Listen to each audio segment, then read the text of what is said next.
Yo, what is going on, everyone in the XRP community? Hope you guys are having yourselves a fantastic day today. As usual, make sure to smash that like button down below. As usual, I do not like to be the bearer of bad news, but we got a little bit of an emergency warning here. Not anything, super doom and gloom, but something not very good just happened to Lbry. As you guys know it, they have been another cryptocurrency company with a, native token to their platform that have been sued by the SEC alongside Ripple.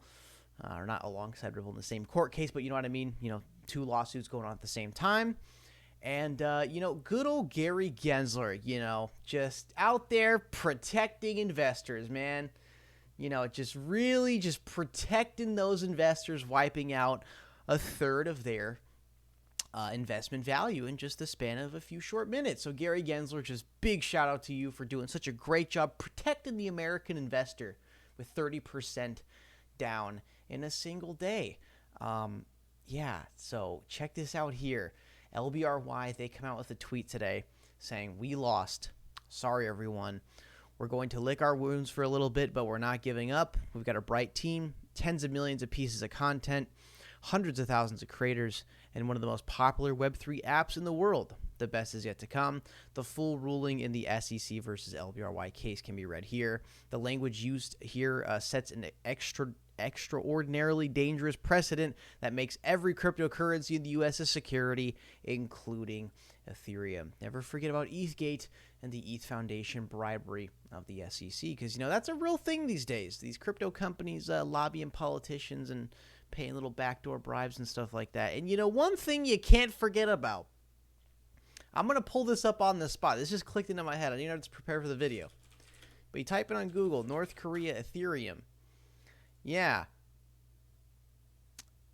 What's this? Oh, U.S. cryptocurrency expert jailed for helping North Korea evade sanctions. If my screen wasn't bombarded by ads, but you guys saw the title. Oh my god. How many ads do you need on a screen? Jiminy Christmas, dude. At least on my YouTube video, it's just like, one or two quick ones, and you can proceed for another like 6-7 minutes. But oh my god, dude. Couldn't even see the title. Oh, jeez. But yeah, there was a Virgil Griffith had earlier pleaded guilty to conspiring to violate U.S. law. He formerly worked for the Ethereum Foundation, a nonprofit organization. Focused on the technology behind the cryptocurrency Ether. The sentence was the minimum amount of prison time sought by prosecutors. He was also fined $100,000 or 76,000 Great British pounds. The 39-year-old had been facing a maximum sentence of 20 years in prison and a $1 million fine. So you got people connected high up at the Ethereum Foundation. They're working with North Korea, helping them evade sanctions. What's that all about? What are they doing there? North Korea, or not North Korea, but Ethereum and governments, man. Ethereum governments, politicians, commissioners, they really just love to get in their pockets, don't they? Right? So Jeremy Hogan chimes in here with Lbry, says, "You fought the fight, no need to apologize." So everyone on Ripple XRP Twitter is all yelling right now, okay, well, what the heck? Lbry just lost the court case, and they declared the LBC Lbry credits is officially a security now. To be fair though, a lot of people are pointing to this Lbry case with the SEC and the loss they have just suffered, and pointing to that as a potential foreshadowing of the Ripple SEC case. See, I'm not going to pretend like I know everything about Lbry, but I'm 99% goddamn sure company was created first, then the token. With Ripple, it's the complete opposite. XRP was initially created first, and then Ripple was formed after to be a very, very large participant in the ecosystem, right? So that's the thing that really differs with Lbry and, XRP Ripple, is that that's where you inherently get the problem when it's company first, token second. That's where they really can get you on that guaranteed win in the lawsuit for the SEC, because like you saw with Kick Interactive, that it's kind of like the Snapchat before Snapchat kind of thing. Just, basically teenage flirting app, essentially that's what it was. Kick Interactive came out with their own token called Kin. What was it? Company first, token second, company issues a token, boom, security. But that's where XRP, Ripple got the ace up their sleeve, because XRP was created by early Bitcoin developers prior to the formation of the company Ripple Incorporated. So you will be seeing all over Twitter today and, you know, tomorrow and whatnot, and probably this whole week of, oh my God, LBRY lost. This is like looking bad for Ripple XRP. They're not really that much related. They were, you know, like they say, you know, the enemy of my enemy is my friend, right? So I'm not saying LBRY and Ripple were in some, like, you know, collaboration partnership, but it's like with LBRY, it's like, hey, we're getting sued by the SEC. Ripple, hey, we're getting sued by the SEC. So it's kind of just a natural, you know, the XRP community was, you know, supporting LBRY and wanting them to win the case. But here's the thing. They didn't really have that much support from, you know, the crypto community. They really didn't. Like, again, I'm not trying to trash the company or anything. I think they're good people, honestly, that just, you know, just suffered a very big blow from the SEC. But they didn't get those, you know, 8 amicus briefs, 9 amicus briefs, sometimes 2, 3 filed in one single day. I mean, the exchange who has been historically against Ripple XRP, Coinbase, is now supporting Ripple versus SEC lawsuit. So the thing is with the LBRY lawsuit is that the LBRY lawsuit, although it's similar in what the SEC is with going after Ripple, it doesn't have that grand stage spotlight like the Ripple versus SEC lawsuit. You know, and again, I'm not trying to trash LBRY, but I mean, the tokens only got, you know, what, 8 million market cap, 300,000 in volume. That's only after the news came out. Even before that, the volume was sitting at literally 17,000 in 24 hours. So again, not trying to trash LBRY or the company or the token, but I'm just trying to clarify how the circumstances are much different in the Ripple versus SEC lawsuit. One of them being, I think LBRY had a token and a community small enough where they could easily get bullied by the SEC. Ripple and XRP, on the other hand, you got Silicon Valley tech giant with connections to some of the largest fucking institutions in the world. You're talking Mitsubishi Financial Group. You're talking third largest payment provider, third largest payment processor over in China, Lian Pay. You know, Standard Chartered, American Express, Bank of America. Okay, second largest bank in the freaking United States. All right, that's where this is different. So please, guys, I just don't want to see people saying, oh, LBRY lost the SEC. That means Ripple's going to lose the SEC. I do not think that's the case here. And yeah, James K. Fillon has the, like, you know, the official breaking. New Hampshire court finds LBRY offered LBC as a security and the fair notice defense fails. Court finds no reasonable trier of fact that could reject the SEC's contention that LBRY offered LBC as a security, and LBRY does not have a triable defense that it lacked fair notice. The SEC is entitled to judgment. The SEC's motion for summary judgment is granted. So that's the conclusion of the LBRY case. Honestly, I do wish the token and the company behind it the best. We were supporting them alongside, you know, we're both getting sued by the SEC at the same time. So we were really, really supporting them. We're hoping that they would, you know, seek some sort of victory there. But unfortunately, they did not. And I think, honestly, the problem with LBRY is it was a small company, small community, small token, and that's where the SEC comes in as the big bullies with the suits and the briefcases, and they just look at you down and go, yeah, you got nothing. You're nothing compared to us. And that's where they could just bully him in and take a win in the court. But that's where I'm at least proud to say that with Ripple XRP, they thought they were going to get that quick little, you know, oh, we're just going to bully this little ICO. We're going to, you know, we're gonna bully them. We're gonna get a quick little 20 million settle, make it a nice little payday. No, they did not have any idea who they were fucking with there.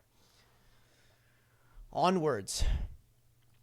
To keep, you know, vamping on the topic of the crypto black swan event, it looks like FTX FTT token, as we talked about in today's first video, now looking good. CZ, I saw today he moved like another 7 million FTT token around again today.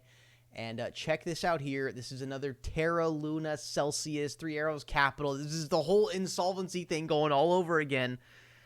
Check this out here from Whale Chart. on Twitter, breaking: the Ethereum held in FTX's main wallet has dropped from 322,000 to 32K, literal 90% crash, at one point bleeding 500 Ethereum per minute. What do I think they're doing? I think they're trying to get rid of some of their liabilities.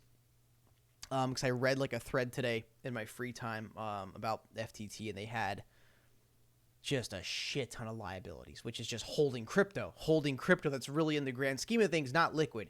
I mean, if you scroll through the, top 10, 20, 30 cryptocurrencies, you go like, oh yeah, they got some good liquidity there, but it's like, grand scheme of things, global economics, there is barely any liquidity there. Not so much with the top 10, but with like the top 20, 30, which is where FTT does reside. So yeah, we're going to see, it's going to be, I'm hoping it's not another Terra Luna, but I am fearing that FTX, being as large of an exchange as they are, and now that all the rumors or trumors are circulating that they're becoming insolvent and they have billions and billions of dollars in illiquid assets, and you got CZ Binance, throwing the, cock measuring contest of, oh yeah, we're dumping our whole $500 million position in FTT. And I think what FTX is doing now is they are offloading their liabilities, their liquid liabilities, getting a cash stack up. So if, when CZ does decide to dump all the FTT tokens on the open market, which FTX offered to buy it from Binance. FTX offered to buy it from Binance on a closed-door back deal at $22 per token, so that it didn't affect the open market. And I don't know. There's a thing, man. It's just, when you're a crypto exchange and you're CZ Binance and you're worth fucking billions of dollars, probably got billions shoved in an offshore Swiss bank account, and you're just on top of the world. At some point, it doesn't even really become about the money. Like, could CZ Binance make more money offloading it on a backdoor deal at a set price, at a set rate of $20 a coin? Could he make more? Could he get more money that way from offloading the investment? Of course. Or do you do the power move, the Chad move of going to the open market and dumping your biggest competitor's token and literally trying to bring down their exchange? I think it's kind of I don't know whether to call it like chess, checkers, an ego battle, but there's kind of, you get to a point where you're worth so much fucking money where, hey, maybe do we get 100 million, 200 million less from offselling, offloading our FTT tokens for the open market versus, going through a backdoor deal and settling and being nice to our biggest competitor? Or do we, war and just crash that token? So I think what FTX is preparing for, by offloading like 90% of their Ethereum bag, offloading some of their liquid liabilities, preparing a cash stack for when the CZ Binance dump comes inbound, they can, fight back and start eating up those sell orders to keep the price stable so the whole freaking exchange doesn't go bust. All right, so yeah, you got CEO of FTX, major crypto exchange, CEO of Binance, even bigger crypto exchange, both threatening, hey, I can dump your exchange token. Oh, do you know how much of your exchange token I have? Oh, do you know how much I have of yours? Oh, I can dump yours. Oh, I can dump yours. And now, I don't know what this was from, but I was playing some Modern Warfare 2 campaign, and as you guys know, when you do die in the campaign, they do, give off some historical quotes, and I believe one of them is from The Art of War by that one guy, can't pronounce his name, and there's a statement saying, where there is men, there will be war. If men exist, war will continue. And that's what we're seeing here with FTX and Binance. And just prepare for a battle, man. Prepare for a battle. I think CZ is looking to stomp out one of his biggest competitors.